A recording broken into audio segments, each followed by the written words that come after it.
cardiovascular pathology, wide complex tachycardias. All right, so for wide complex tachycardias, we're going to have a QRS complex that's going to be greater than 120 milliseconds, right? And this tachycardia is going to usually originate below the AV node, okay? Now, the first thing that we need to know is ventricular tachycardia, okay? So ventricular tachycardias are going to have a rate greater than 100, okay? And you have a regular rhythm. Now, the question is, why do they occur? And it's mainly due to the fact that you have structural heart disease. So some type of structural abnormality of the heart can lead you to have ventricular tachycardia, okay? Because of the AV dissociation. Now, if you have ventricular tachycardia, it increases your risk of having sudden cardiac death. So this is very, very scary. There's not much of importance with ventricular tachycardia that they don't really talk about, but just know that it increases your risk of sudden cardiac death. So you want to get them out of VTAC as quick as possible.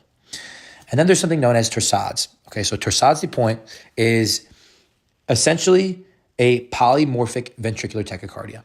So it is a ventricular tachycardia with multiple shapes, okay? That's all that it is. And you have to be able to see an EKG and understand what a torsades de pointe EKG will look like, okay? This is very, very scary because it increases your risk of sudden cardiac death very quickly, okay? So be careful with patients that have torsades de pointes. Now, there's multiple things that predispose patients to torsades, but long QT intervals is one of the main factors, okay, associated with torsades de pointe. And I know it can be very confusing in talking about this because you really have no idea like what we're really saying when we're talking about torsades de pointe, but this is how I look at it.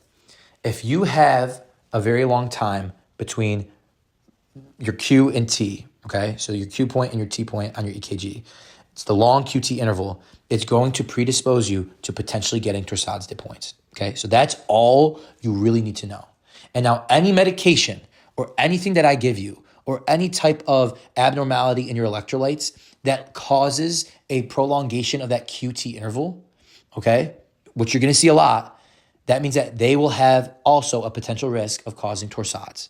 Okay, so that's all that it is. Torsades de pointe is just going to have long QT interval, okay? That's what predisposes us to torsades. Now, it's caused by drugs, which we'll talk about, but the very common thing that we have to know is that if you have a decrease in potassium, that can lead to torsades de pointe because you have that long QT interval without potassium. It leads to a long QT interval, okay? So decreased potassium leads to torsades. Also, decreased magnesium leads to torsades because magnesium normally helps patients with ventricular abnormalities, okay? So without magnesium, we have no ability to help, so we have torsades de pointes, okay?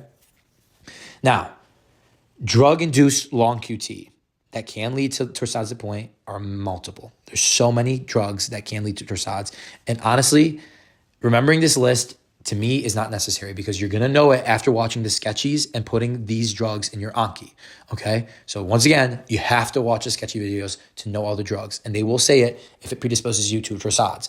But I'm just going to say it for completeness here. I don't expect you to understand them now and know them now, but just know that you have to know them when you're watching each of the videos, okay? So antiarrhythmics 1A and 3, classes 1A and 3. Antibiotics, macrolides, and fluoroquinolones are the 2. Antipsychotics, haloperidol and chloroquine. Antidepressants like TCAs and diuretics like thiazides. Antiemetics like ondansetron. Fluconazole is an antifungal. And then Navir, which is a protease inhibitor used for HIV. And lastly, opioids like methadone. Okay, once again, do I think that you should memorize this at all? No, I think that you should just go and watch the sketchy videos. They help you understand what's occurring, why it occurs, and like what drugs are causing torsades. And then that will be very helpful. But if you need to memorize this, then like go ahead because it's definitely something that's important that they do ask about. Okay, but all you need to know for right now, torsades de pointe, it's the same as polymorphic ventricular tachycardia, and it can lead to sudden death. Okay, next is ventricular fibrillation, so VFib. VFib is the cause of death in heart attack patients, okay? So the reason that patients die if you have a heart attack is because you go into ventricular fibrillation, okay? And this is complete disorganization. Take a look at the EKG. You have nothing, okay? It's just a squiggly line, all right? So make sure you know what it looks like. If a patient comes in like this, you know what you're doing? You're shocking them, okay? You're doing chest compressions if they have no pulse, and then you're shocking them because they have ventricular fibrillation. So the most common cause of death in heart attack patients, which we'll talk about within that first couple of hours, is going to be ventricular fibrillation. All right. Lastly, I'll talk about the hereditary channelopathies. The only thing that I really care about is congenital long QT syndrome, okay? So as I told you, long QT predisposes you to Torsades de point. So if you have, even if you're taking drugs or anything like that, but sometimes patients are born with it. They have congenital long QT syndrome, and it's due to the fact that they have loss of function of potassium channels. And what do we say? Potassium channels is the biggest thing for Torsades de point, right? So you got to make sure that these patients aren't taking any of those drugs that we listed above, okay, because they have loss of function and mutation of the potassium channels that can lead to this congenital long QT syndrome, okay? So if I give you erythromycin, for example, right, we already said that as one of the antibiotics that causes Torsades de point, it's contraindicated in patients that have congenital long QT syndrome, okay? Lastly, we're going to be talking about sick sinus syndrome.